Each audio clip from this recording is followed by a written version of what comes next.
오늘은 그럼 이제 사춘기 자녀를 키우고 있는 부모님들만 오신 거죠? 지난주에는 좀 나이 드신 분들도 계시고 유년기, 유아기 아이들 이야기를 했는데 좀 다양해 보였어요. 계시는 분들이. 지금은 오늘은 사춘기 하지만 어떠세요? 여러분들 각자의 사춘기는 기억을 하시고 계신지. 저는 요즘 이제 중학교, 초등학교 고학년 정도만 해도 이제 사춘기가 시작됐다 이렇게 얘기를 하는데, 저희 때는 중학교 들어가면서 그런 약간 좀 마음이 좀 다른 거 좀 경험했던 거 생각이 좀 나요. 멀쩡했던 우리 집인데 그냥 갑자기 좀 굉장히 답답한 느낌이 들고 한번 나가볼까? 이런 생각도 좀 들고 그랬던 게 저한테 생각이 나서 사람한테 왜 이런 시기가 올까? 굉장히 또 그 어린아이를 벗어났지만 어른이라고는 봐줄 수 없는 그런 아주 그 묘한 시기에 왜 마음도 그렇게 달라질까? 그리고 또 사람이라면 모든 아이들이 비슷한 시기에 그런 걸 겪는 거 보면 하나님이 그 뭔가 이렇게 다 이제 사인을 그 나이 때 이렇게 주시는 건가? 그래서 많은 아이들이 그렇게 헤매는 것처럼 보이는 거라면 뭘까? 한번 생각해 본 적이 있었어요. 만약에 그런 게 없다면 부모가 돼서 사춘기 아이를 다루는 게 힘들어서 우리가 사춘기 하는데 한 사람의 인생을 봤을 때 그런 시기가 없다면 그것도 좀 별로일 것 같아요. 그 시기에 그 고민은 드디어 내가 누구인지, 내가 이 세상에서 계속 살아갈 만한 이유가 있는지, 나는 여기 왜 존재하고 있는지를 묻기 시작하는 그 시작이 아닐까 그런 생각이 들어서, 그렇다면 이건 굉장히 반가운 거고 마땅히 있어야 될 거고, 그거 없다면 굉장히 뭐랄까 이제 유아기의 몸은 계속 머물기만 하는, 자기만 아는, 진짜 인간으로서 그 자기 존재에 대한 그 고민이 없다는 거 굉장히 그런 마치 그 동물에 머무는 것 같은, 사람으로 이제 성장해야 하는데 그런 고민의 시작이라면 우리가 굉장히 반갑게 받아들여줘야 되고 격려해줘야 되고 그 고민을 나는 어떻게 지나갔는지, 과연 나는 그 고민을 끝냈는지, 부모로서 나는 답을 찾았는지, 그리고 얘가 걸어가고 있는 길을 나는 어떻게 격려해 줄 수 있는지. 다만 걔가 지금 막 마음을 못 잡고 있는 걸 어떤 시간을 낭비하고 인생을 낭비하고 이렇게 돌아가는 것 같고 허비하는 것 같은 것만 주목해서 그러지 말기를 아이에게 그 면만 좀 들이대고 있다면 그건 우리가 좀 반성을 해야 될 것이 아닌가 그런 생각이 들었어요. 또 겨우 이제 한 사춘기를 지나온 지 한 많이 잡으면 한 30년 조금 넘고, 이제 시작부터 전부 한 40년 됐지만 그 40년이라는 시간 동안 한국 사회는 너무나 많이 달라졌어요. 저를 생각해서 이렇게 했지라고 하기에는 아이가 속한 그 중학교, 고등학교 환경은 너무나 달라서 사실 내가 이랬으니까 너도 한번 이렇게 해봐라고 부모로서 안내해 주는 것도 아이한테는 너무 옛날 이야기가 될 수도 있기 때문에 사실 지금 이 10대 아이들의 부모 역할을 하는 게 굉장히 어려운 것 같아요. 그리고 그 사회를 좀 가까이 들어보려고 해도 아이들은 모두 약속이나 한 듯이 얘기를 안 해요.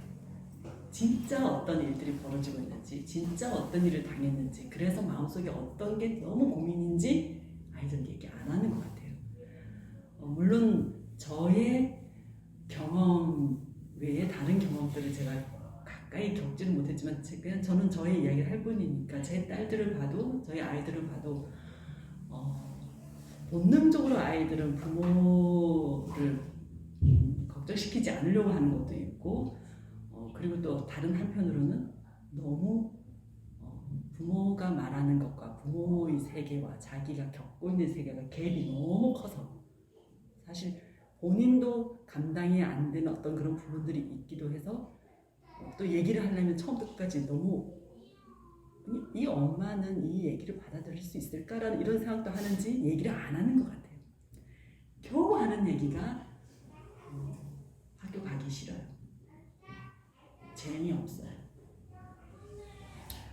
잘 지내는 친구 얘기를 꺼내면서 걔 요즘 나랑 얘기 안 해. 뭐 요 정도의 이야기. 요 정도의 이야기니까 이제 부모로서는 그 뒤에 어떤 것들이 줄줄이 달렸는지는 사실 잘 모르고 그냥 이제 달래줘야 돼. 좋은 부모는 달래고 거기까지 이제 막 여유가 안 되는 부모는 이제 그러지 말아라. 이런 지하에 이제 학교를 안 가겠다면 못 하겠다는 거야. 이렇게 나올 수가 있는데 사실 애는 그건 그냥 사인을 조금 보낸 거에 불과한 거예요. 조금 보내고 어쩌면 하고 싶은 이야기가 그 뒤에 아주 많을 수도 있어요. 저희가 이제 안양에서 목회를 이제 한 20년 가까이 하다가 남편이 안 믿는 자들을 위해서 적극적으로 전도하는 목사가 돼야 되겠다라고 생각을 했어요. 그래서 저희가 그 20년 동안 살던 데를 버리고 고향인 부산으로 내려오기로 결정한 게 2018년도였어요. 그 사이에 이제 이런저런 일들이 있으면서 이사를 막 다니고 이제 안착을 했는데 그러면서 홈스쿨을 포기한 우리 그 딸들은 학교를 막 옮겨 다녀야 했어요. 근데 이런 일들이 예전에는 저랑 한번 가보는 게 좀 약간 로망이기도 하고 그랬잖아요. 새로운 존재가 되는 거. 그래서 아이들의 주목을 받는 거. 그래서 이사 절대로 안 가는 우리 그 부모 세대 한 지역에서 계속 살기만 했잖아요. 옛날에는 지겹기도 하고 그랬는데 그리고 뭐 우리 딸들은 적응을 잘하겠지 이런 생각에서 이제 저는 아무 생각 없이 이사를 막 다녔는데 이게 얘들한테는 굉장히 너무나 큰 변화였고 그 낯선 그 학교 아이들 세계로 들어가는 건 어마어마한 일이었다는 걸 제가 몰랐어요. 이렇게 부모가 사실을 잘 몰라요. 그냥 저의 경험만 생각하고 내가 보는 딸들의 어떤 그런 뭐 밝고 친구도 잘 사귀고 당당하고 뭐 이런 것만 생각하고 그 뒤에 얼마나 많은 고민이 있는지 아이들 사이에서 버티려고 얼마나 많은 노력을 해야 되는지 아이들의 비위를 맞추기 위해서 안 하고 싶은 것도 얼마나 많이 했어야 되는지 그걸 잘 몰랐거든요. 이처럼 부모는 자식을 잘 안다고 생각하지만 잘 모르는 게 더 많은 것 같아요. 그래서 물론 이제 한마음교회 성도님들은 제가 알기로 굉장히 헌신된 선교단체 출신들이 많으시고 그래서 신앙에 굉장히 이제 다져져 있는 분들이시라 자녀 양육에 있어서도 지금 뭐 교회 다닌다 하면서도 세상 사람들과 똑같이 아이들을 양육하는 사람들과 좀 다를 거라고 생각이 드는데 일반적으로 아이들에 대해서 이제 얘기를 해보자면 사실 태어나서 한 13살 정도 살다가 이제 14세가 되어서 중학교 1학년이 된 아이들을 본다면 이미 아이들은 많이 지쳐있어 보여요. 그리고 화가 나 있어요. 아이들은. 뭐에 지쳐있고 뭐에 화가 났을까 보면 너무 어렸을 때부터 계속 경쟁해야 되고 비교당해왔고 아이들이 중학교 1학년, 2학년쯤 됐을 때 제가 생각해 보니까 저도 그때 이제 홈스쿨 했지만 중학생이 되고 그래서 학원 같은 데를 한번 보내볼까? 이제 그런 생각이 들어서 데리고 갔다 생각이 나요. 중2, 중3 이럴 때였던 것 같아요.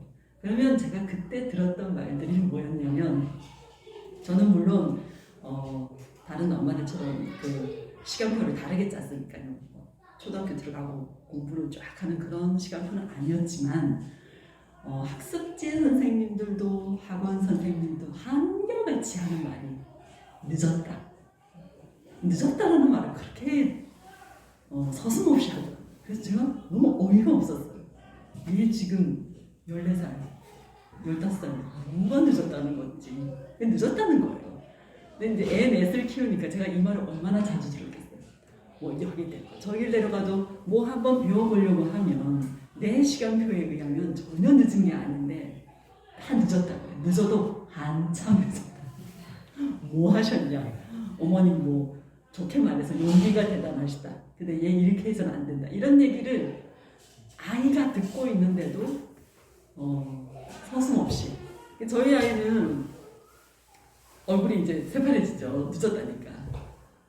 그럴 때 그 보통 엄마들은 근데 사실 저희 아이만 그렇게 들었을 것 같진 않아요. 홈스쿨을 해서 이제 초등 시절 시컷 놀다가 이제 공부하고 시작해 볼까 했던 저희 아이만 들었을 것 같진 않아요. 학교를 다녀도 공부라는 거 다 공부 잘하셨어요? 어떤지 모르겠지만 공부라는 거는 제가 보기에 약간 재능인 것 같아요.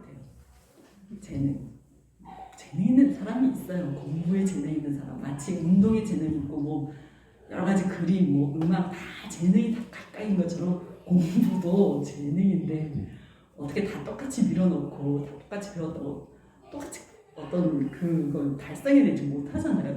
못하는 애들이 있는데 그런 애들이 이제 듣는 게 늦었다.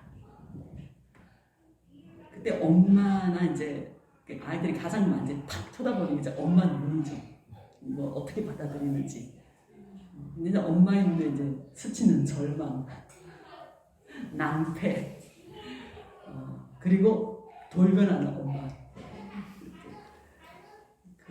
갑자기 당황해지고 딱딱해지고 너 이렇게 해서는 안 돼. 그래서 그 학원 선생님 말씀에 그 온 마음이 이제 무너지고 그 철학이 무너져서 이래가지고서는 내가 이제 이 세상을 살아갈 수 없겠다. 이런 저 앞에 나오는 그 노래하고는 전혀 상관없는 생각으로 갑자기 이 바뀌어지는 엄마가 그리고 이어서 하루나 이틀 뒤쯤 아빠까지 이제 엄마 아빠가 이제 의논한 거죠. 우리 이래가지고는 안 된다. 얘 늦었단다. 그렇게 받아들이고 그렇게 달라지기 시작하는 그 부모를 보면서 어쩌면 아이는 이제 부모는 이제부터 그래 이제부터라도 잘하면 돼 했겠지만 걔는 이제까지 겪은 게 비교와 경쟁이었고 내가 잘 먹히지 않는다는 거 자기 또래 사회에서 그런 걸 계속 걱정해서 컸는데 이제 엄마까지 달라져서 이제 완전히 이제 그 뭐랄까요 제일 이제 앞으로 나와서 해야 하는 일은 공부 이제 막 밀려온 거죠. 제일 앞으로까지.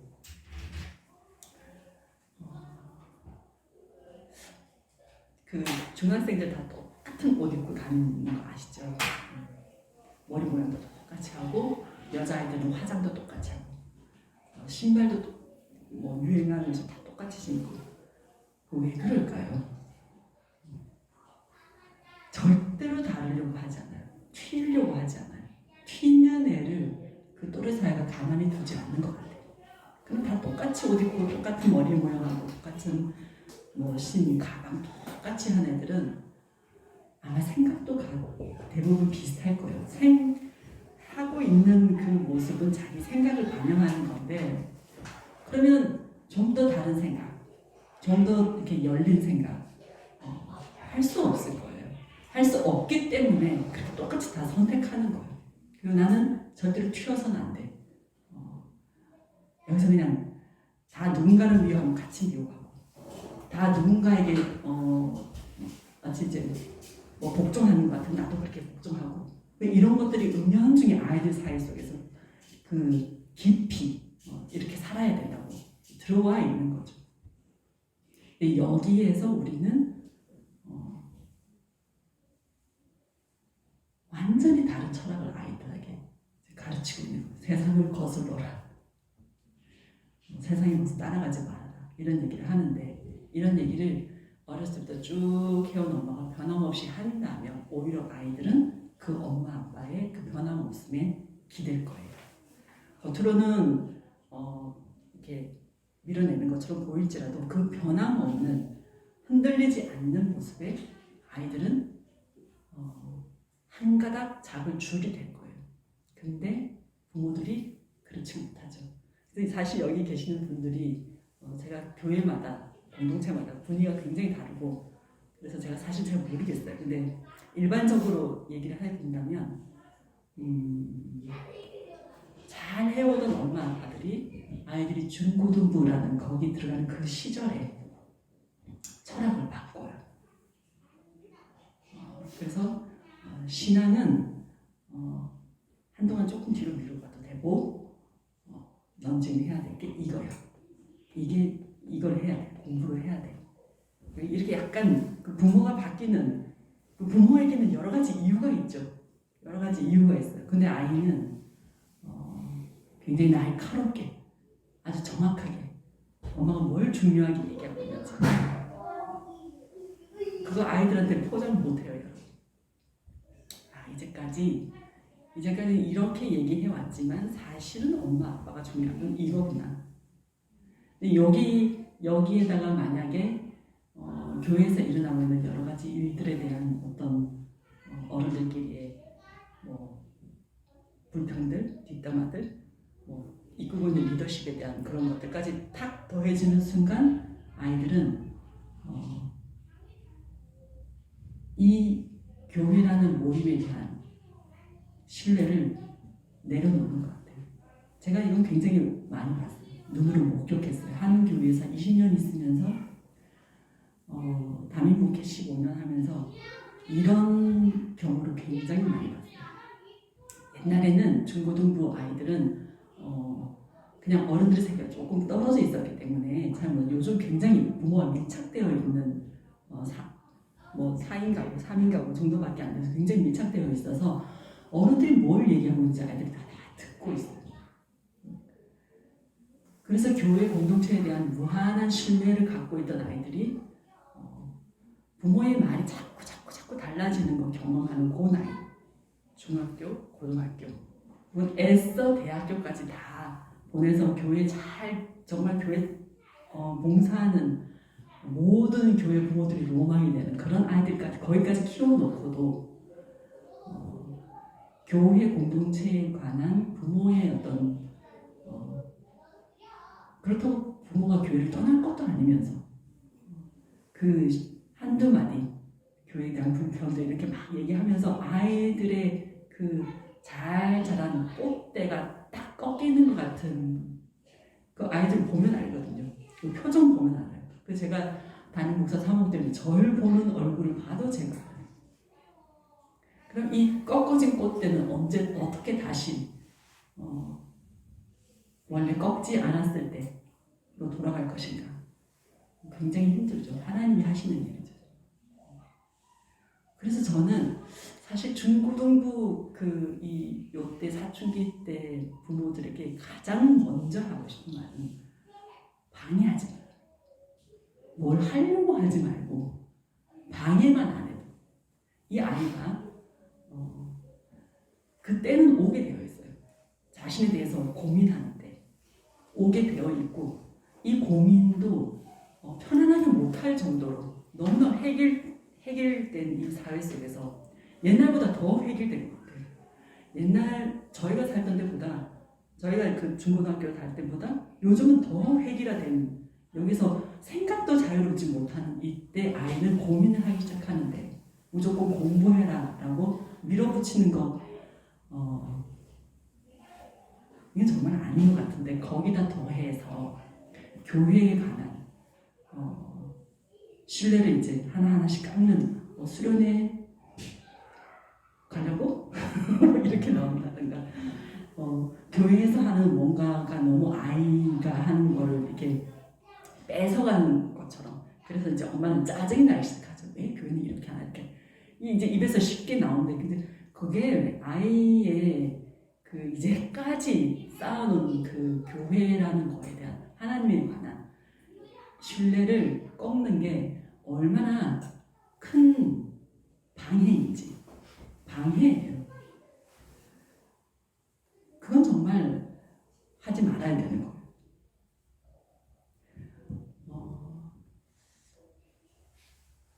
이제 가장 그 중고등부 아이들을 키우는 부모들이 이제 걱정하는 것들이 뭐 아이들의 과도한 SNS에 빠져 있는 거. 옛날에는 게임 그랬는데 요즘은 이제 게임은 뒤로 이제 쑥 물러갔고 이 폰 안에 들어와 있는 온 세상 어른들이 봐도 충격적일 수 있고 자극적일 수 있는 것들이 아이들 손으로 이제 들어가 버렸고 그러면서 이제 예전에는 이성 교제가 남학교, 여학교 이렇게 나뉘어져 있어서 그냥 그 지어낸 이야기, 들려온 이야기, 그다음에 이제 영화 같은 것도 굉장히 다 잘려져 있고 소설이나 읽어야 그 아주 정밀한 묘사들 근데 그 두꺼운 소설을 읽어낼 만한 아이들 그렇게 뭐 많지도 않고 그래서 이제 뭐 남학교에서는 뭐 잡지를 본다는 등 뭐 이런 그러니까 저 멀리 있는 뭔가 어떤 일이 일어나는 저 먼 이야기였지만 요즘은 어떻게 알고 계세요? 요즘 중학교, 고등학교 이제 엄마들이 성교육에 관한 질문을 굉장히 많이 하시거든요. 실태가 어떻다고 생각하세요? 정말 충격적이다라고밖에 더 어떻게 설명을 할 수가 없어요. 아이들에게 정말 체감하는 애들이 피부에 와 닿는 이야기예요. 작년까지 초등학생이었어요. 이제 중학생 됐어요. 이제 중학교 1학년이 끝나가면서 아이들은 담배, 여자 아이들도 마찬가지예요. 담배라는 세력을 들어가고 그다음에 성관계 이런 것들이 누군가가 막아주고 있거나 보호해주고 있거나 하지 않아요. 그러니 얘가 겪는 이 충격이 얼마나 크겠어요. 그걸 보는 아이도 그렇고 어떤 식으로든지 강압이나 권유에 의해서 한번 해본 아이도 그렇고 그런 걸 겪고 집에 와서 엄마 아빠를 봐야 돼. 그 갭이 이 갭이 주는 스트레스가 굉장히 클 거라고. 근데 그런 건 묻지 않고 공부만 잘하면 돼. 그리고 이 공부하는 거에 방해되는 교회 생활. 엄마가 이제 짜증내기 시작합니다. 총체적 난국이에요, 아이한테는. 어디 하나 마음 기댈 곳이 없어. 아무것도 모르는 엄마. 내가 뭘 보고 뭘 겪는지 뭘 듣고 있는지 아무것도 모르는 엄마도 짜증이 나는데 그 엄마가 공부에만 밀어붙인다면 그 부모가 그것만 되면 다 된 것처럼 안 한다면 이제껏 도덕과 윤리 중에 가장 위에 상위의 것을 차지하고 있는 기독교적 교육으로 아이를 양육하는 부모가 아이의 머릿속에는 이렇게 높여놓고 아이가 처한 상황은 하나도 모르면서 오로지 공부만이 유일한 그 구원의 길처럼 구원의 길은 다른 데 있다고 얘기해놓고 지금 갑자기 구원의 길이 바뀐 거예요. 이 모든 것에서 네가 왕따를 당해 공부 잘해서 나중에 성공한 사람이 돼서 갚아줘 이런 식의 이야기 이런 식의 안내 아이의 입을 다물게 할 수밖에 없고 못 견디는 아이들은 자해 같은 거 막 하죠. 근데 자해를 하고 있다는 것도 부모가 모르는 경우가 많아요. 모르게 하니까요, 아이들이. 안 보이는 거잖아요, 자해를 하고. 그러니까. 이런, 이게, 사실은 자기가 굉장히 소중한 존재라는 걸 알고 싶어서인 것 같아요. 그거예요. 사람이면 누구나 사랑받고 싶고 관심받고 싶고 당연해요. 내가 이 세상에 살아야 될 그 이유가 있는 소중한 존재라는 걸 알고 싶어요. 그게 가장 제일 근본적인 아이의 고민이라고 생각하거든요. 근데 그걸 엄마가, 아빠가 어떻게 터치해주고 있고 지속적으로 거기에 과연 엄마, 아빠도 관심이 있는지. 많은 학교에 있는 아이들 중에 하나가 내 아이인데 얘는 이 세상에 태어나서 이 세상에 온 그 이유를 엄마 아빠는 흔들리지 않게 갖고 있어야 되는데 얘가 뭐 잘해야 이뻐해줘요. 제가 이제 그 아파트 생활을 하니까요. 집에서 절대로 강아지를 키우지 않겠다. 이게 저의 이제 생각이었어요. 왜냐하면 저는 옛날에 그 주택에서 살면서 강아지가 얼마나 털이 많이 날리고 이런 걸 제가 다 어렸을 때 이제 봐서 털 뭉치가 막 이렇게 돌아다니잖아요, 마당에. 이거를 그 실내 생활에서 할 수 없지. 그래서 우리 큰아들이 한 20년을 줘봤는데도 제가 안 된다고 그랬어요. 우리 막내딸이 무섭긴 무서워요. 중학교 2학년이 되는 우리 막내딸이 집에 들어오면 맛이 안 난다. 그 한마디에 제가 개 샀어요. 거금을 주고. 그래서 강아지를 이제 사서 이제 친구들을 보니까 얘는 그냥 꼬리만 살랑살랑 흔들어도 엎어져서 이쁘다고. 그저 뭐 해줄 게 없나. 걔는 그냥 꼬리만 흔들었을 뿐이에요. 그냥 왔다 갔다 걸어가기만 하고 그렇게만 해도 이뻐해요. 근데 제가 그걸 이뻐하는 이제 저도 이뻐하고 저희 남편도 이뻐하고 저희 아이도 다 이뻐하는 그걸 보면서 든 생각이 아이가 자기 부모에 의해서 이 정도의 그 눈빛과 그 기쁨을 얻으려면 아주 어떻게 해야 되죠? 금방 태어나던가 아니면 그 태어난 상태로 계속 있던가 그럴 수 없잖아요. 애는 이제 크게 마련해요. 한 7살, 8살만 돼도 이 개 한 마리가 받는 이 기쁨을 얘는 못 받는 거예요. 그게 10살, 12살, 13살, 14살 되면 개 한 마리가 꼬리 흔들면서 받는 그 정도의 기쁨을 얘는 그 정도의 눈빛 막 정말 우리 꼬리 떨어진다는 거잖아요. 꼬리 떨어진다는 눈빛을 걔 언제 받아봐요? 여러분 언제 주셨어요? 그냥 와서 엄마 이렇게 부르기만 해도 왜? 또 뭐? 제가 이게 너무하다. 이게 너무하다. 우리가 자식한테 바라는 게 많아서 그런 분도 있을 거예요, 분명히. 예. 내가 못 이룬 거. 그래서 나는 내가 왜 그걸 못 이뤘지 생각하면 이유가 많죠. 일단 부모 잘못 만났고 때를 잘못 만났고 남편도 잘못 만났고 내가 못 이룬 이유들이 막 여러 가지가 생각나. 그래서 그럼 나는 그 이유들 다 이렇게 없애고 너한테 기회를 줄게. 너 이거 한번 해봐. 그래서 애를 어렸을 때부터 막 몰아붙이는데 애가 따라오나요? 안 따라오죠. 왜냐? 걔는 걔가 하고 싶은 게 따로 있는 거예요.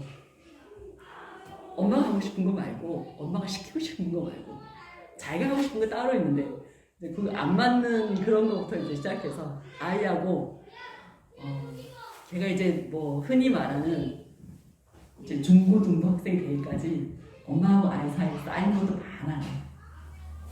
그래도 적어도 개 한 마리가 꼬리 흔들면서 받는 그 기본적인 그냥 존재 자체를 이뻐하는 거.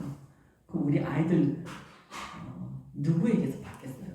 부모 아니면 아무도 걔를 그렇게 안 봐줘요. 근데 부모 너무 일찌감치 그 눈빛 거둔 거 아닌가. 그럼 언제까지 그 눈빛을 받아야 되나 생각해보니 전 지금도 받았으면 좋겠어요. 제 엄마가 지금도 저를 그렇게 보셨으면 좋겠어요. 그럼 이 나이에는 그런 거 필요 없는 거 아니잖아요. 그죠? 그러면 그 흔들리는 그 중고등부 아이는 얼마나 필요하겠어요. 유년기는 충전하는 시기인 것 같아요. 태어나서부터 유년기라고 부를 수 있는 그 12살, 13살까지 나이는 충전하는 시기, 안식하는 거. 하나님께서 사람 만드시고 안식을 먼저 주시잖아요. 6일째 사람 만드시고 그 다음날 안식. 만들어서 가장 이 에너지 충만할 때 일 안 시키고 안식부터 하게 하세요. 사람이 좀 그런 존재인 것 같아요. 우리도 왜 핸드폰 맨 처음에 나오면 조금만 충전되어 있고 그다음 충전 많이 시켜야지 그 다음부터 저희가 이제 충전기에서 뽑아서 들고 다니면서 쓰는 건데 어린 시기도 지금 어린아이를 키우고 있으시다면 얘 지금 얘를 뭔가를 어렸을 때부터 많이 보고 듣고 배우게 해서 어렸을 때 평생을 좌우하는 이때에 뭘 머릿속에 집어넣으려고 하기보다는 저 같으면 충전시켜 주겠어요. 무엇로 충전을 시키는 것인가? 그거는 입장을 한번 바꿔보면 알 수 있을 것 같아요. 그 충전이 잘 된 아이, 부모의 사랑과 지난주에 얘기했던 그 소통하는 자기에게를 경청해주는 부모, 자기를 존중해주는 부모에게서 충전이 잘 된 아이는 사춘기가 없을까요? 아니죠, 있죠. 사춘기는 사람에게는 와야 되는 시기인 거예요. 그럼 걔가 겪는 사춘기와 이 충전이 안 된 아이가 겪는 사춘기 다를 거예요. 아마 충전이 된 아이였다면 부모는 걔가 지금 해내고 있는 거를 어쩌면 같이 손잡고 있을지도 모르겠어요. 같이 헤매고 돌아다니지만 자기가 뭘 해야 될지 몰라서 자기가 누구인지 몰라서 근데 이제 엄마가 보고 있는 거죠. 이 충전의 시간이 전혀 없었던 아이라면 어쩌면 엄마는 이 아이를 놓치고 있는지도 몰라요. 안 보이는 거예요, 아이가. 어느 미로로 가버렸는지 보이지 않고 엄마는 막 아이를 찾으러 다니는 거죠. 아이 이름 막 부르고 있는 것 같아요.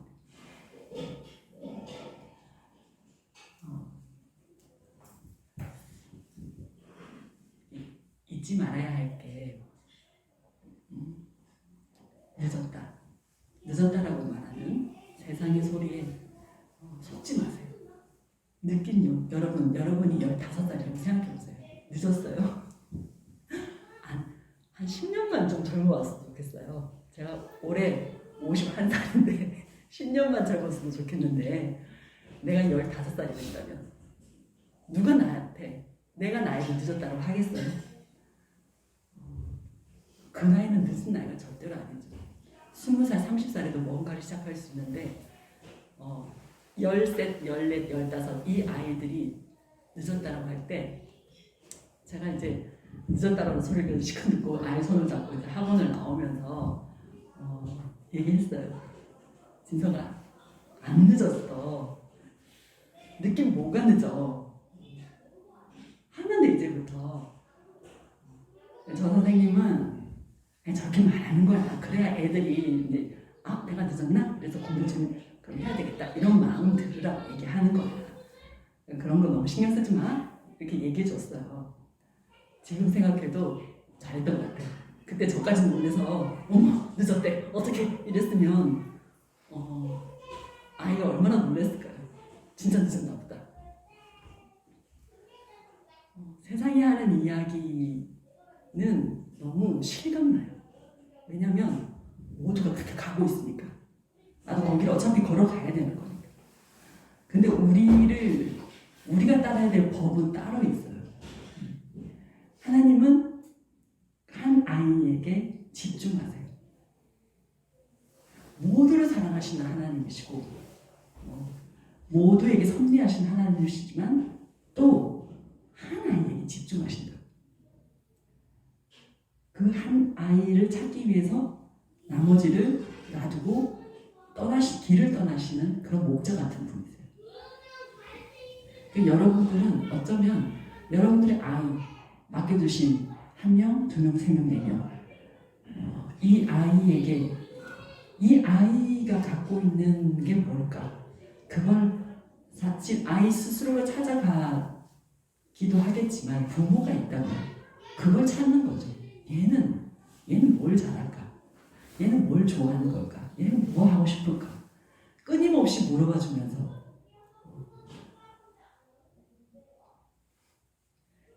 그런 마음 따뜻한 뭘 해도 너가 뭘 해도 잘할 거야. 뭐 하고 싶어? 물어봐주는 그런 음성이 나에게 있었다면 이라고 생각해 보세요. 여러분들에게 있었다면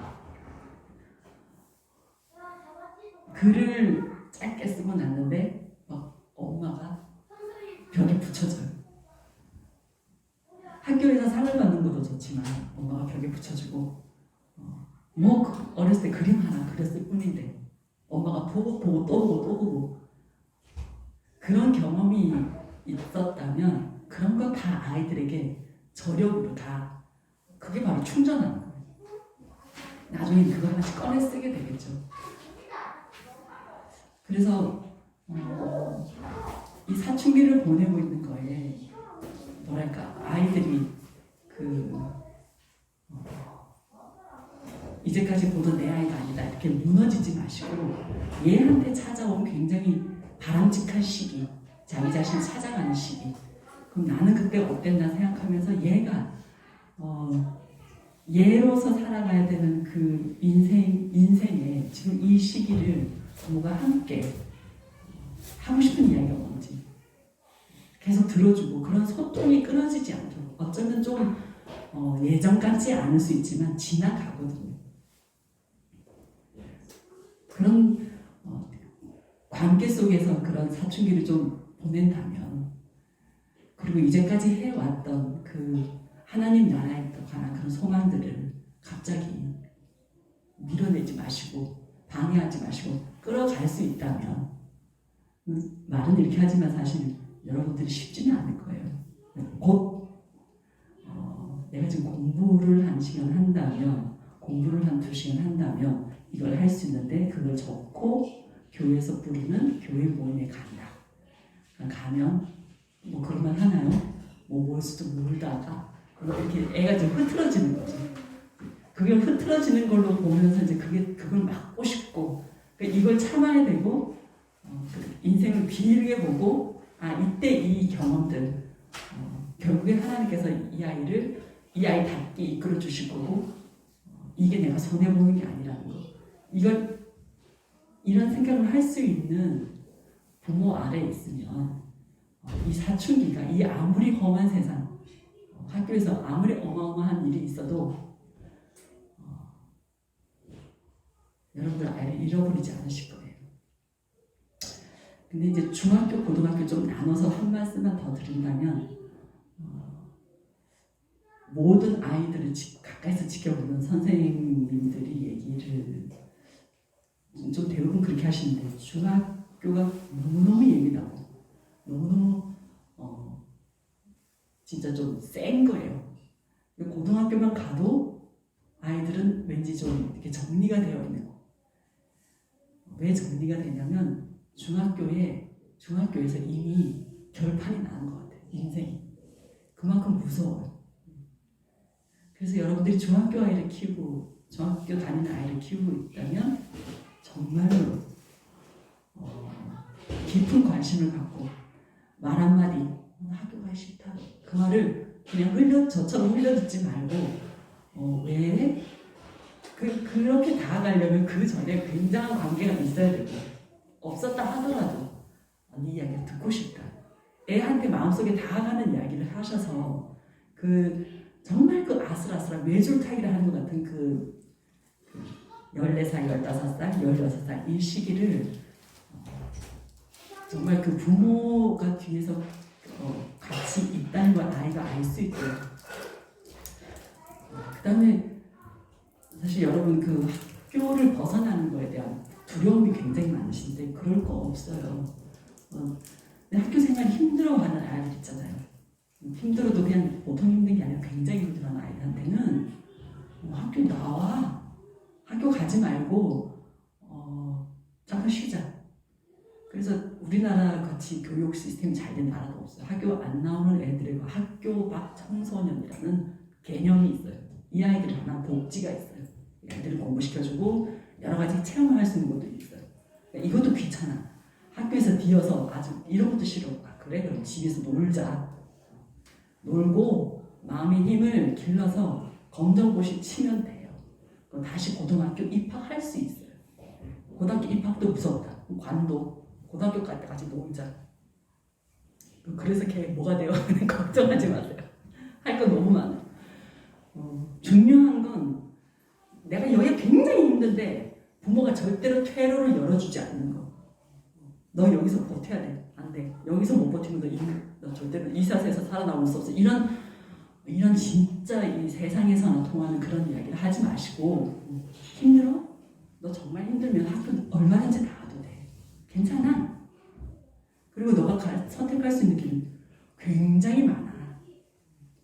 여기가 전부가 아니니까 힘들면 언제든지 엄마한테 이야기해. 그게 부모가 할 수 있는 역할. 그게 부모 아니면 누구도 책임지려 하지 않기 때문에 이런 이야기 안 하거든요.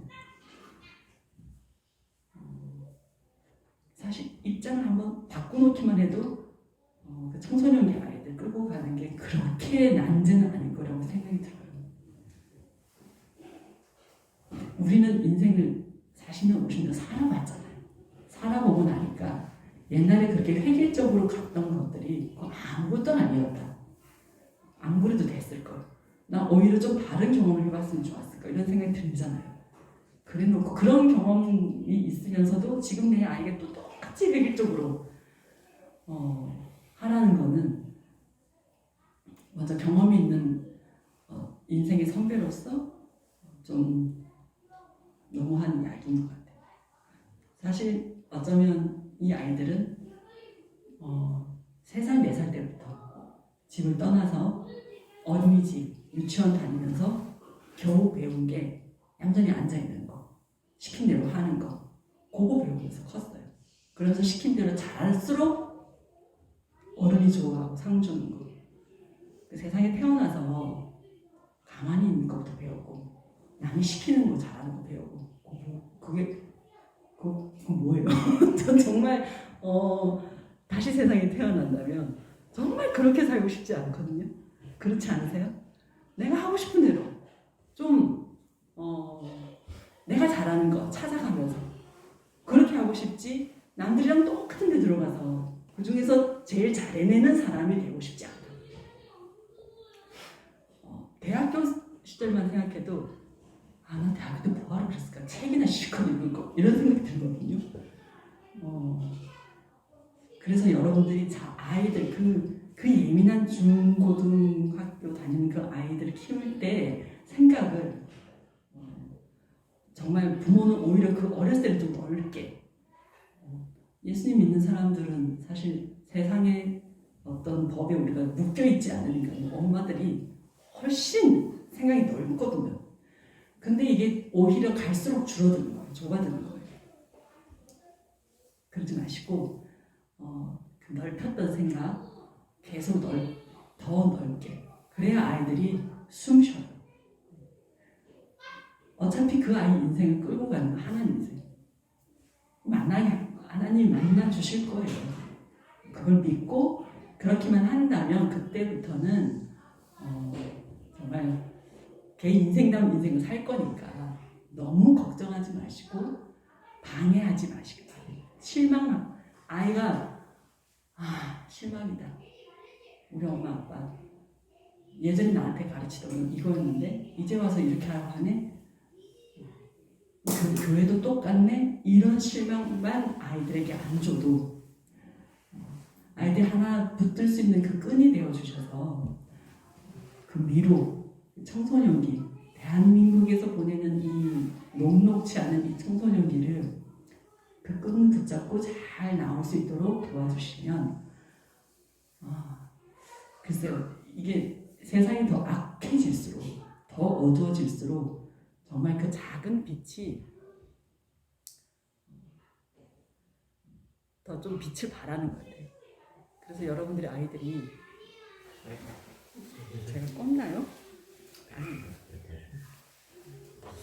그래서 여러분들의 자녀들이 저절로 빛과 소금이 되는 것 같아요. 뭐 예전처럼 다 내려놓고 삶을 헌신하고 목숨을 걸고 예전에는 그렇게 그 정도로 해야 빛과 소금이었는데 지금은 너무 세상이 악하고 어두우니까 그냥 한 사람의 크리스찬으로 존재하기만 해도 크리스찬으로 사회속에 살기만 해도 그럼 크리스찬으로 사는데 가장 중요한 거 예수님 이름 붙들고 사는 거죠. 세상의 법을 따르지 않는 거죠. 근데 세상의 법을 따르지 않는다고 하는 부모가 세상의 법에 흔들리고 결국은 바람짝 담그고 끌려가는 거 보면서 그 아이는 난 할 수 있을까? 난 못할 것 같아. 가치가 있나? 안 하고 싶어. 이런 생각 가장 예민하게 받아들이는 그 중고등부 시절에 그런 아이의 이제까지 좋은 그림 그려놨다가 그 그림에 칠을 하는 그런 부모가 되지 않고 같이 끝까지 이제 내가 누군지를 찾아가는 그 아이에게 너는 얼마나 소중한 존재인지를 꼬리만 흔들어도 예쁜 그 강아지하고 비교할 수 없을 정도로 그냥 너는 살아서 숨쉬기만 해도 이렇게 하나님을 믿는 자녀로 존재하기만 해도 얼마나 귀한지 이걸 놓치지 않는 부모님들 되시길 바랍니다.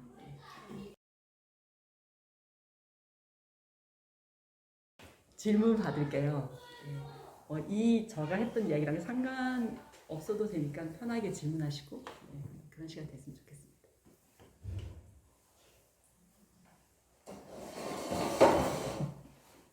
네, 질문이 많을 것 같은데. 너무 첫 질문에 어떤 용기를 주실.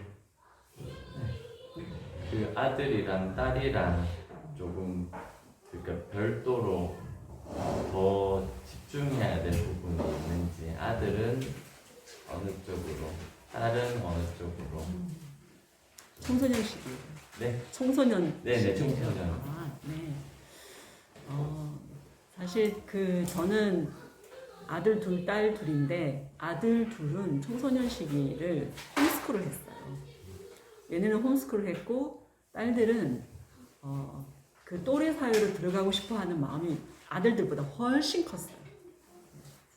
엄청 학교를 너무 가고 싶어해서 또 이걸 또 막으면 안 되겠다 해서 이제 얘네는 학교로 보냈는데 그래서 이 처한 환경이 너무 달라서 좀 달랐어요 사실은. 그리고 딸들은 학교를 가서 이제 그동안 학교를 안 다녔던 이 이력이 너무나 뭐랄까요, 남자들에게는 이게 굉장히 특별히 보였거든요. 우리 아들들은 학교를 안 다닌다 그러면 옆에서 애들이 다 부러워했어요. 니네 엄마 진짜 좋다. 엄마 니네는 학교 안 다닌대요. 나도 학교 안 가게 해주세요. 우리 아들들의 친구는 그랬는데 딸들은 안 그래요. 딸들의 친구들은 이제 자기네들끼리 얘기해요. 학교가 얼마나 재밌는데 너 안 됐다? 이제 이렇게 나오는 거죠. 그러면 우리 딸들은 그 말에 이제 깜빡 속아요. 그게 진짜 재밌어서 안 됐다가 아니죠. 놀리는 거고 걔를 이제 그걸 이제 약점으로 몰아가는 거예요.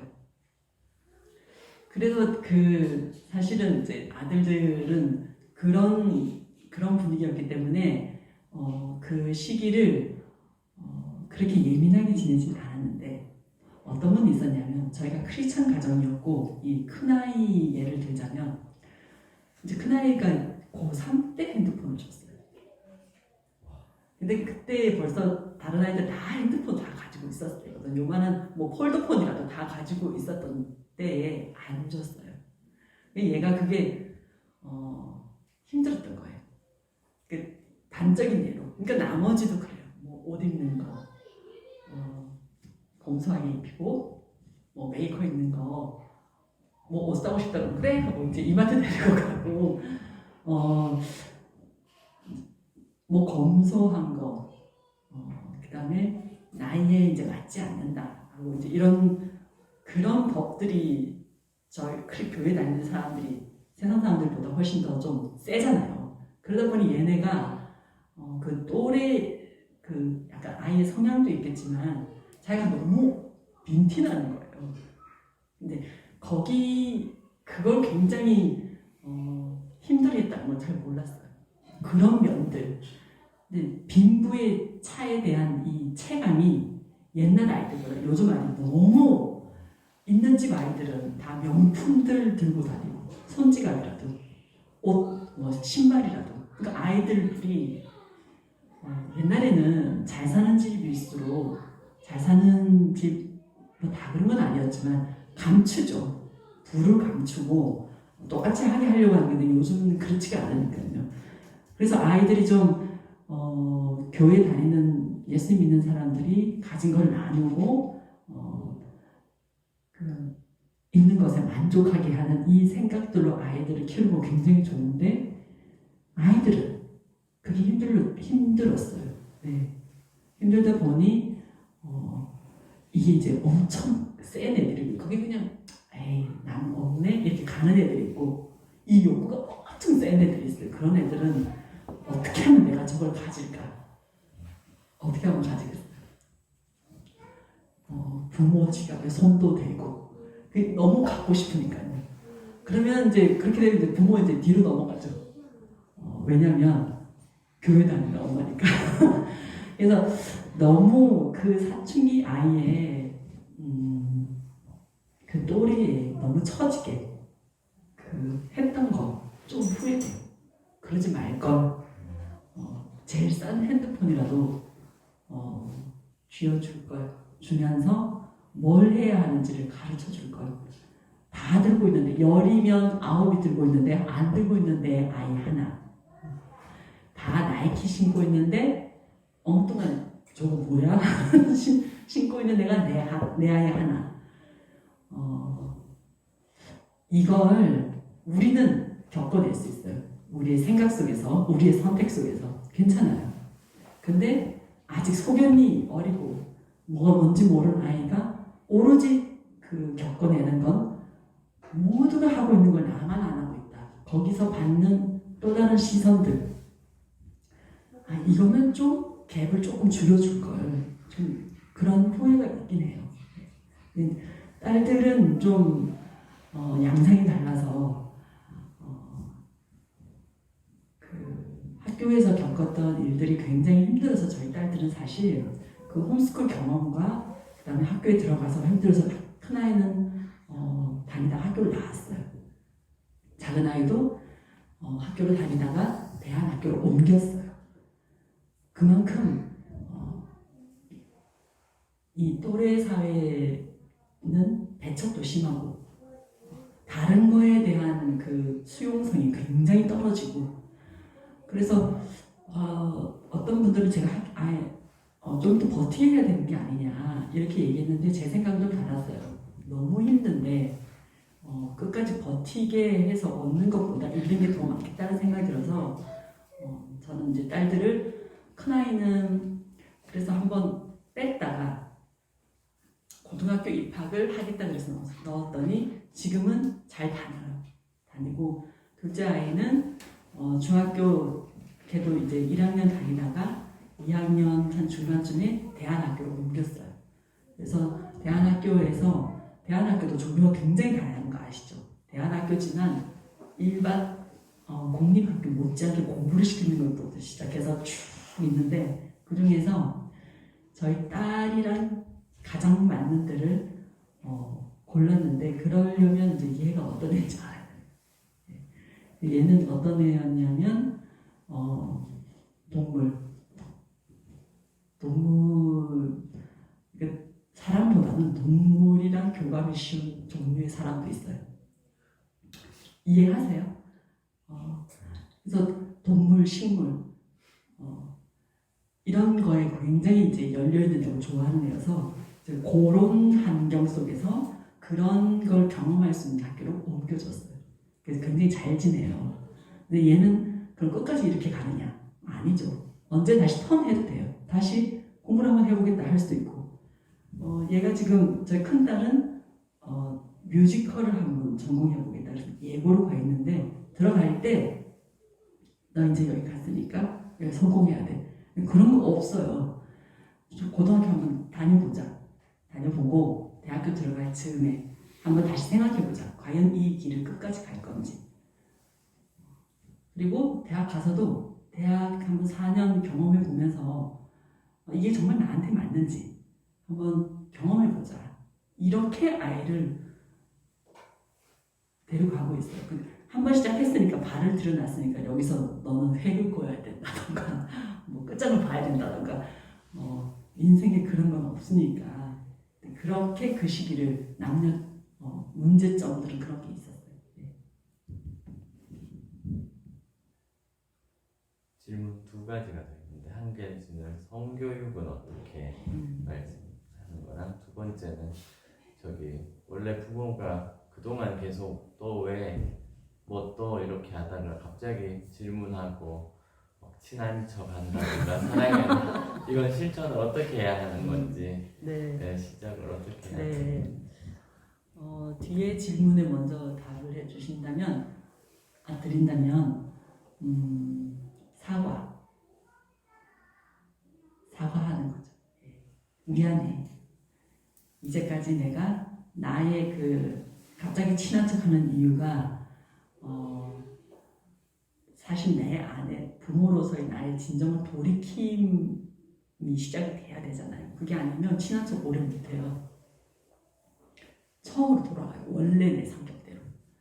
그러면 대화하고 아이의 이야기를 들어주는 부모가 되겠다. 이건 내 안에 진정한 돌이킴이 시작이어야 돼요. 그럼 돌이켰으면 그걸 아이한테 말해야죠.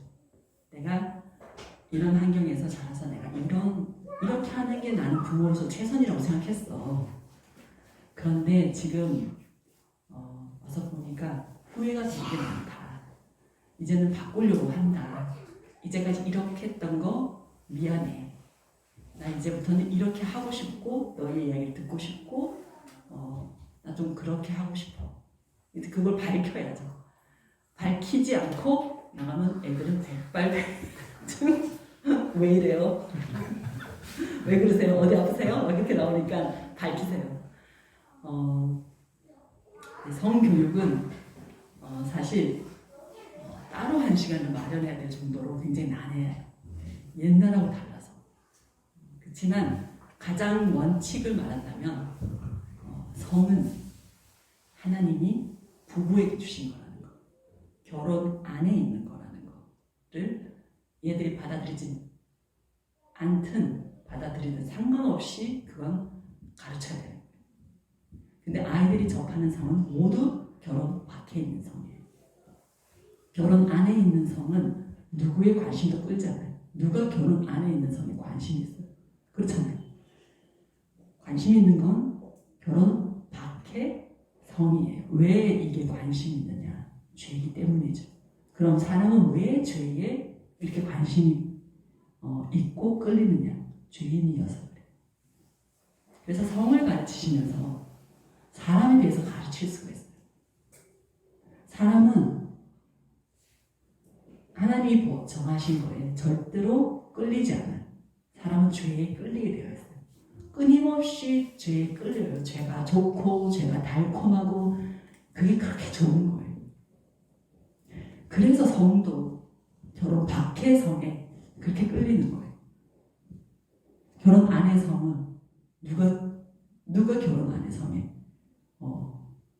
어떤 그 매체에도 영화, 드라마, 소설, 만화, 심지어 이야기, 여자들, 남자들, 아이들의 이야기에도 모두가 결혼 밖의 성이지 결혼 안의 성은 아니에요. 근데 하나님이 주신 건 결혼 안 해주셔요.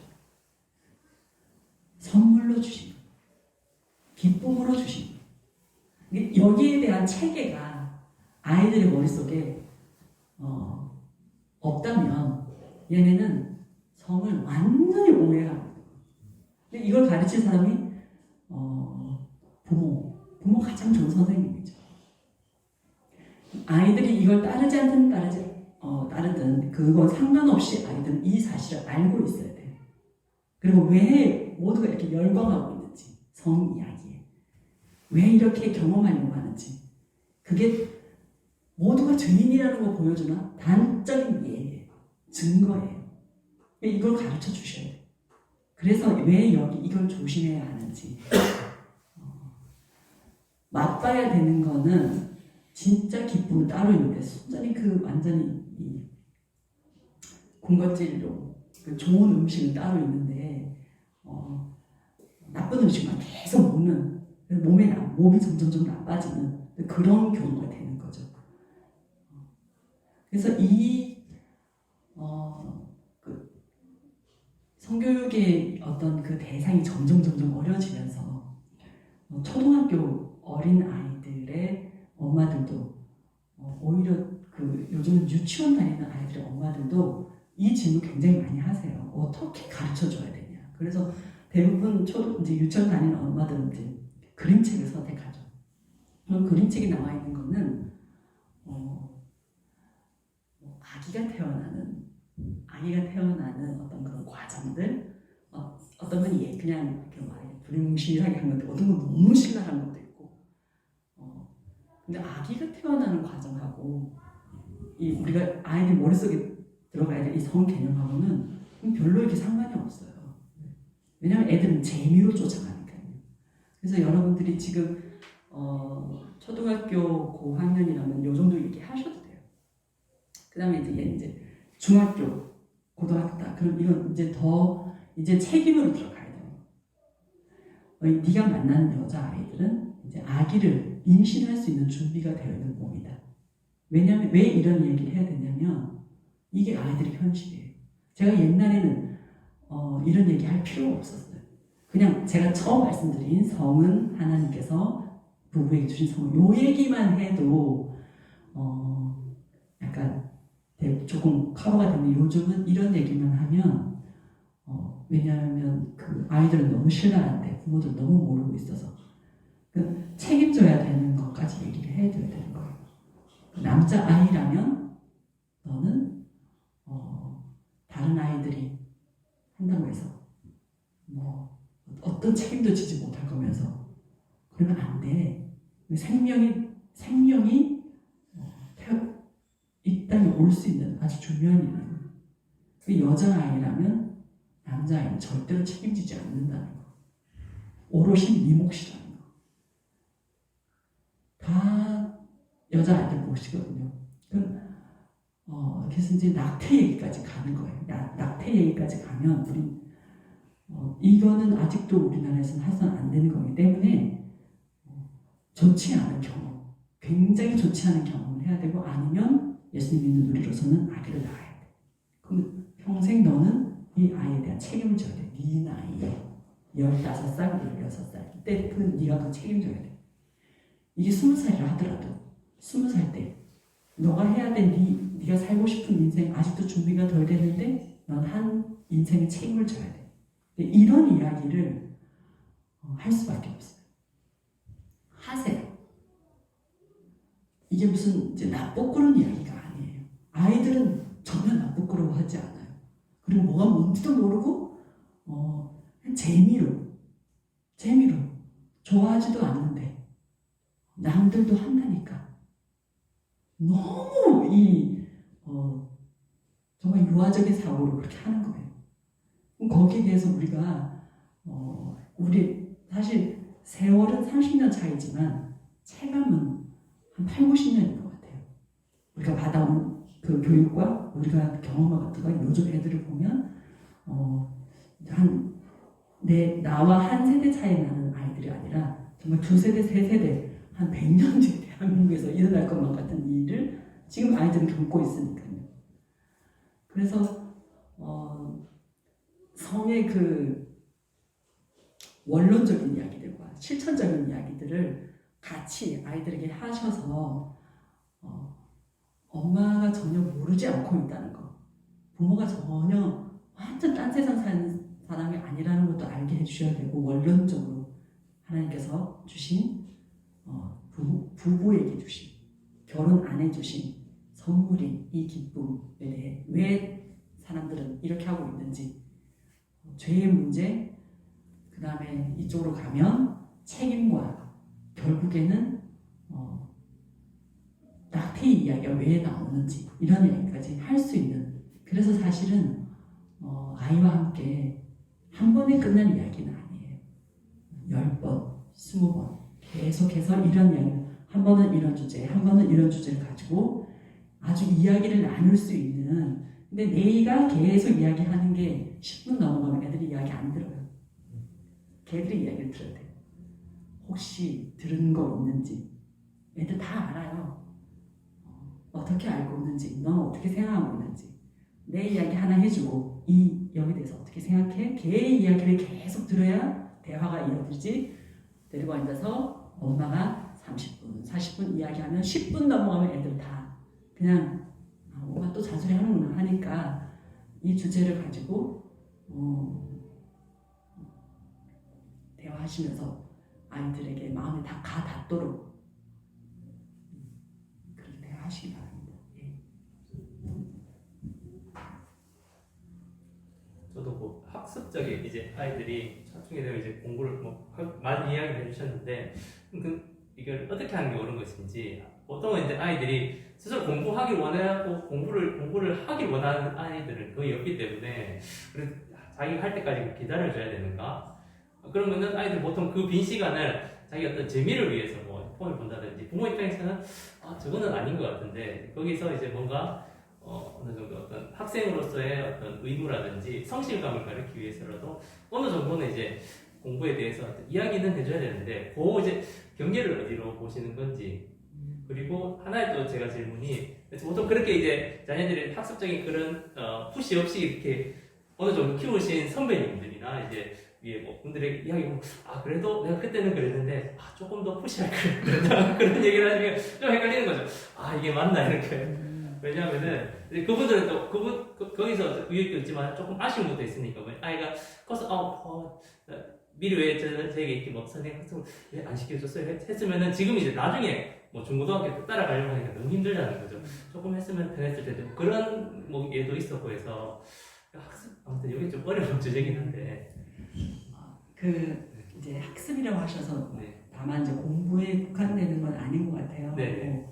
아이가 뭔가를 이제 배우는 거에 다양하게 있는 거에서 조금 더 이제 부모가 독려했다면 좀 더 좋은 능력을 가지고 있는 아이가 되지 않았을까. 저도 이제 돌아보면 그때 좀 한 3, 4년 좀 더 시킬 걸 뭐 이런 것도 있거든요. 근데 그 순간순간 아이의 결정을 이제 따라왔던, 전 좀 마음이 독하지 못해서 이렇게 몇 번 이렇게 해보고 안 하겠다 그러면 제가 더 이상 끌고 가지 못하겠더라고요. 그래서 대단하다고 생각해요. 그 타이거 엄마들 막 결국은 해내는 엄마들 있잖아요. 그래서 대단하다. 그럼 난 아무래도 그걸 못하겠던데 어떻게 하겠지. 어쩌면 잘못 물으셨을 수도 있어요. 저 같은 사람한테 물어서 잘못 뭐 만족할 만한 대답을 드릴 수 있을지 모르겠지만 저는 하지 않겠다. 이제 자기가 이제 여기까지 해보고 이제 여기서 이제 그만하겠다 할 때 얘기는 했어요. 이제 조금 더 하면 어떻게 달라지는지 얘기는 쭉 해줬지만 결국에는 이제 본인이 그걸 따라오는지 안 따라오는지는 걔 몫이니까요. 걔가 하지 않겠다 해서 하지 않았던. 그래서 이제 얘기하셨다시피 쭉 나중에 가서 이제 본인이 이제 후회하는 거죠. 그때 조금 더 했으면 좋았을 거 이렇게 얘기를 하지만 그런 것도, 그런 후회도 걔한테는 앞으로 살아갈 인생에서의 어떤 교훈이라고 생각해요. 본인의 결정이었고 부모는 안내를 했었고 그래서 본인이 하지 않겠다고 했더니 이제 몇 년 뒤 후회가 남고 이런 것들도 배움의 일종이라고 생각했어요. 그래서 그걸 그냥 놔두는 거 사실 부모로서 쉽지는 않지만 그렇게 했던 이유가 어쨌든 인생을 좀 길게 보자는 게 이제 저의 생각이었기 때문에 이제 길게 보면 그런 경험이 이제 있을수록 그 다음 뭔가를 선택할 때, 그 다음에 뭔가를 결정할 때 다를 수 있을 거예요. 내가 좀 더 견뎠어야 되는 거구나. 내가 좀 더 견디고 조금 더 익혔으면 훨씬 더 좋았을 걸 생각해 보면 지금 내가 좀 참아야 되는 거구나. 이런 것도 좀 이게 굉장히 중요한 거잖아요. 근데 지금 이제 선행 학습을 하지 않아서 지금 좀 어렵다. 뭐 요럴 때 그래서 이미 마치 끝나버린 것처럼 지나간 일을 잘못 선택해서 마치 안 좋은 결과 지겨운 온 것처럼 그렇게 생각할 거 없다고 얘기해 줄 것 같아요. 저는 그런 생각이 있다면 이 공부라는 거 얼마든지 틀 수 있다고. 네가 지금 달리 노력한다면 지금 옛날에 못했기 때문에 못 나간 내용을 커버할 수 있다. 네가 그런 마음이라면 더 열심히 한번 해보라고 할 것 같아요. 근데 어디가 이제 선이고 선이어서 아이를 더 하게 하고 이런 거는 사실 집집마다 너무 다르고 아이들마다 너무 달라서 획일적으로 일반적인 어떤 말씀을 드리기가 좀 어려운데 공부에 취미가 있고 좋아하는 아이라면 좀 책임을 주는 게 어떨까요? 책임을 강조하는 거. 네가 여기까지 가고 싶으면 요거 뭔가를 이루기 위해서 다른 걸 참아야 되는 책임을 좀 강조해 줘서 좀 성취하게 하고. 근데 공부에 취미가 없는 아이라면 차라리 걔가 하고 싶은 게 뭔가를 찾는 거를 부모와 함께 찾아가는 거 이쪽으로 좀 끌어와 주는 것도 좋을 거라고 생각이 듭니다. 정확한 답이 되는지 모르겠습니다. 네. 마지막 질문 받을까요?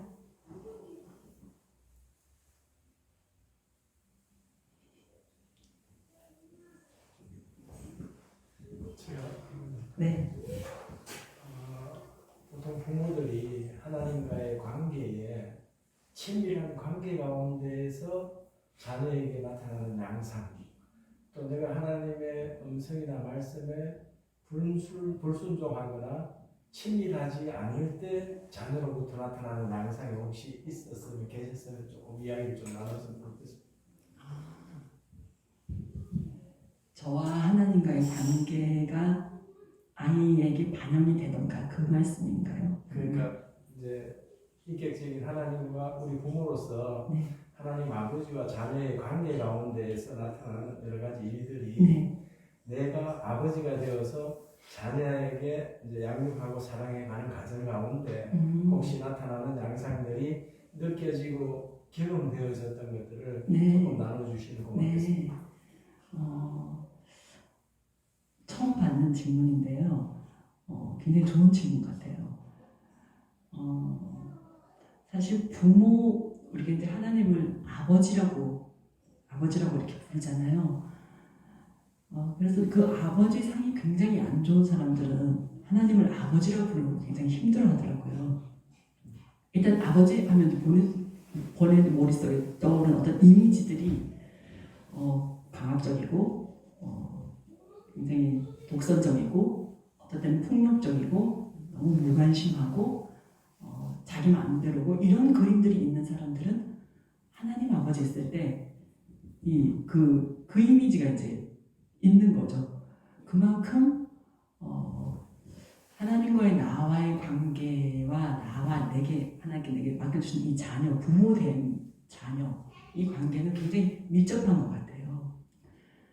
저도 하나님 모태신앙인으로서 다행히 좋은 부모 밑에서 좋은 아버지 그림이 있는 저로서는 하나님 아버지가 좋았어요, 무작정. 근데 내가 부모가 딱 되고 나니까 좀 정말 다르더라고. 아, 이게 하나님이 날 보실 때 이러신가? 이런 것도 비로소 알게 되고, 자식을 통해서 이렇게 답답하신가? 이런 것도 있고, 아, 이렇게 기쁘신가? 이런 것도 있고, 부모 되면서 더 그 하나님과의 관계가 좀 구체적으로 된 것 같아요. 제가 가장 그 하나님 앞에 붙는 여러 수식들이 굉장히 많잖아요. 전능하신 하나님, 그다음에 사랑이 많으신 하나님, 무슨 하나님 많은데, 저로서는 가장 제 마음속에 다가오는 게 내 마음을 아시는 하나님이셨거든요. 그래서 저는 이 하나님을 너무 의지하고 좋고, 그 면이 너무 저에게 다가오니까 저는 아이들의 마음을 좀 알아주고 싶은 엄마가 되고 싶었던 것 같아요. 그게 좀 투영이 됐던 것 같아요. 그래서 저와 저희 남편이 조금 부딪히는 게 있던 그런 면인데, 저는 제 아이들의 마음이 너무 보이고, 이제 남편의 눈에는 이제 행동이 보이고, 그래서 이제 아빠 눈에는 이제 혼내야 될 일인데, 나는 그 마음이 이제 이해가 돼서 혼내는 걸 이제 싫고, 그걸 막고 싶고, 이걸 좀 더 들어주고 싶고, 좀 이런 면들이 있었어요. 근데 하나님은 또 왜 이제 저를 좀 하고 싶은 대로 놔두시는 하나님 같았어요. 그래서 제가 어쩌면 이런 이야기를 하는 강사가 되는지도 모르겠어요. 그래도 결국 하나님이 원하시는 곳으로 저를 이끄셨는데, 그 과정은 제가 이렇게 좌충우돌하게, 어쩌면 하나님은 모든 인생을 좀 성경을 보면 그렇지 않나, 하나님 원하시는, 우리가 이제 정해진 대로 이렇게 가는 게 아니라 이렇게 돌아서 가면서 내 인생 속에서 내가 하나님을 만나고 하나님을 찾고 이런 거를 좀 경험을 해서, 저도 아이가 좀 이렇게 헤매고 있는 것 같은 거, 그런 거 좀 봐주는 엄마가 된 것 같아요. 저희 큰아이는 사실 이제 제가 성경 먹이는 엄마라는 책을 쓸 수 있게 도와준 아들이었어요. 암송도 너무 열심히 하고, 그 성경 먹이는 엄마 책 냈을 때는 걔가 한 8살? 그쯤이었는데, 그때 300구절, 400구절 암송하고 600구절 암송하고 굉장히 순종적인 아들이고, 이래서 제가 자녀 양육이라는 책을 내가 써도 되나 그랬지만, 이제 걔랑의 어떤 이야기들을 정리하는 차원에서 이제 쓴 책이 성경 먹이는 엄마였는데, 이제 그렇게 키운 아들이잖아요. 근데 얘가 이제 대학을 이제 가서 이렇게 쭉 보니까, 이제 그동안 이제 홈스쿨 했기 때문에 또래 사회가 없었던 거에 대한 아쉬움이 있으니까 친구들은 너무 좋아하는 거예요. 어떤 그 소속감을 갖는 걸 너무 좋아하고, 그래서 얘는 학교에서 하는 모든 행사에 참석을 하는데, 체대생이거든요. 체대생의 학교에서 하는 모든 모임은 전부 술이 몇 괴짜씩 따라가는 그런 모임이었어요. 처음에 가서는 신입생 한양에 이제 쫓아가죠. 갔는데 엄마 술이 진짜 몇십 박스가 소주가 이렇게 간다고요. 근데 어떻게 했어? 애들 먹는데 자기가 이제 안 먹고 있으니까 선배가 너 왜 안 먹냐? 저 교회 다녀서 안 먹어요. 그러니까 너 여기 왜 왔냐? 그래서 저 친해지고 싶어서 왔어요. 근데 요게 이렇게 스타트였어요. 근데 나중에는 이제 자기도 이제 훌쩍훌쩍 마시는 거예요. 교회 다니는 사람이라는 걸 다 알고, 목사님 아들이라는 것도 알아요. 다행히 걔네가 성경 먹이는 엄마라는 걸 몰라서 그렇지. 그러니까 쟤는 좀 그 교회 열심히 다니는 애고, 그렇다 알지만 언제나 그 친한 아이들 모임에 안 빠지고 끼어서, 걔네가 이제 요즘은 남자 여자 구분 없이 한 번 마시면 그 그 정신을 잃을 정도로 아이들이 마신대요. 그러면 우리 아들이 하는 역할은 걔네를 택시 태워 보내는 거. 그러면 한 잔도 안 마시냐? 내가 보니까 아닌 것 같아요. 마셔. 근데 거기에 있어서 그렇게 어울려 있으면서 하는 이야기 듣고 정말 자기하고 가까운 사람한테는 얘 교회 데리고 가고 싶은 마음이 있는 거예요. 그래서 전도하고 싶은 거예요. 그러면 옛날 같으면 선교단체 들어가거나 무장하잖아요. 딱 훈련 말씀 이런 걸 무장해서 여러분도 그러시지 않으셨어요? 그래서 이제 뭔가 다른 삶을 사는 걸로 영향을 주고 그래서 복음을 전하고 막 이렇게 하는데 저도 그럴 걸 생각했죠. 우리 아들이 그러겠지 생각했는데 얘는 완전 다른 거예요. 그래서 처음에는 얘 너무 헤매는 거 아닌가? 근데 그런 거를 SNS에 막 올려요. 그 애들이랑 앉아있는 자리. 그 언뜻 봐도 술자리예요. 술자리에 앉아있는 걸 SNS에 올리면 뒤에 엄마 아빠가 얼굴이 뭐가 되는지 그런 건 안중에도 없어요. 근데 그럴 때 저는 그러고 그냥 처음에는 약간 몰래서 아무만 못했다가 그다음에 이제 얘기를 좀 시켜봤어요. 얘가 어떤 생각을 갖고 있는지. 이게 다 알고 있어요. 다 알고 있어요. 엄마가 뭘 걱정하는지도 알고 있고 사람들이 자기가 어떻게 보는지 알고 있고 자기가 하고 싶은 거는 이런 자리에 빠져서 있으면 얘네가 어울릴 기회가 없다는 거예요. 자기는 있으면서 자기는 흐트러지지 않는다는 거죠. 정말? 자기는 정말 걔네가 마시는 것처럼 마시고 싶대요. 막 마시고 싶대요. 이거 참는데요. 자기가 굉장히 참느라고 힘들대요. 힘들고 겨우 한 두세 잔 그 정도 마시면서 얘기 듣고 친구 관계를 잇고 싶다고. 그 중에 있는 애들이 좋은 애들이라고. 그 중에서 가장 친한 몇 명에게는 아니 이게 되든지 안 되든지 전도를 해야 될 텐데 얘는 골라요. 자기가 정말 교회에 같이 갔으면 좋겠는 친구 한 두세 명한테는 꾸준히 교회 가자고 얘기하고 그러고 있다고. 그래서 내 성에는 안 차지만 얘 이렇게 걷고 있는 얘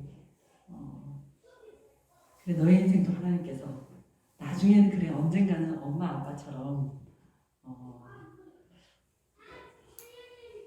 이제 그 어떤 문화적인 면에서도 정리가 되겠지만 그래 지금 너가 지금 선택하고 있고 걸어가고 있는 그거 존중한다.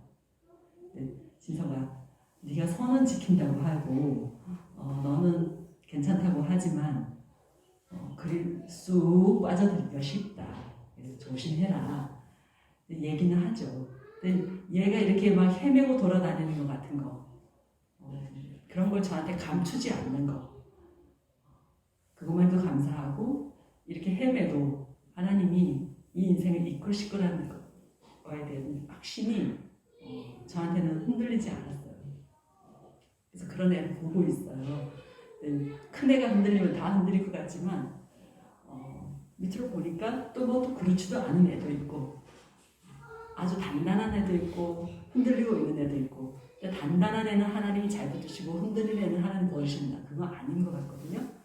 그래서 내 인생도 이렇게 헤매는 중에 하나님이 아주 늦게 저는 제가 글 쓰고 뭐 이런 사람이 될 거라고 생각 못했는데 제가 가장 잘할 수 있는 걸 제가 편애하는 걸 이렇게 이끌어 오시고 나름대로 내 삶을 통해서 어떻게 하면 하나님을 더 잘 알고 하나님 기뻐하나 그렇게 생각했던 것처럼 이 아이들의 이 흔들리는 삶도 이끌어 주실 거라는 거. 그럼 내 아이뿐만 아니라 여러분들의 아이 모두의 이 아이들 우리에게 주신 아이들의 삶도 지금은 굉장히 헤매는 것 같고 배회하는 것 같고 방황하는 것 같고 상관없이 사는 것 같아도 고난이라는 그 인간이 약해지는 하나님을 찾을 수밖에 없는 그 고난이라는 약을 딱 드시고 하나님은 부르실 거예요. 그걸 두려워하지 않는 여러분 되셨으면 좋겠어요. 아이들이 고난에 빠지는 것. 빠질수록 좋은 거죠. 반가운 거예요. 하나님이 드디어 시작하시는구나. 그래서 어떤 고난이 찾아오지 않도록 완벽하게 부모가 세팅해 주고자 하는 거. 약간 착각이에요. 그래서 고난 중에, 환난 중에 하나님을 찾을 수밖에 없는, 왜냐? 고난 중에, 환난 중에 하나님을 찾는 부모를 봤거든요. 그래서 그런 다음 세대니까 너무 걱정을 하지 마시고, 대신 교회에 대한, 하나님이 이 땅에 세우신 이 교회에 대한 그 아이들의 그 어떤 막연하지만 좋았던 그 그림들을 방해하지 않는 그런 부모가 되셔도, 그렇기만 해도 이 시기를 잘 보내는 게 아닌가, 그런 생각이 듭니다. 그러면 오늘은 여기까지로 하겠습니다. 감사합니다.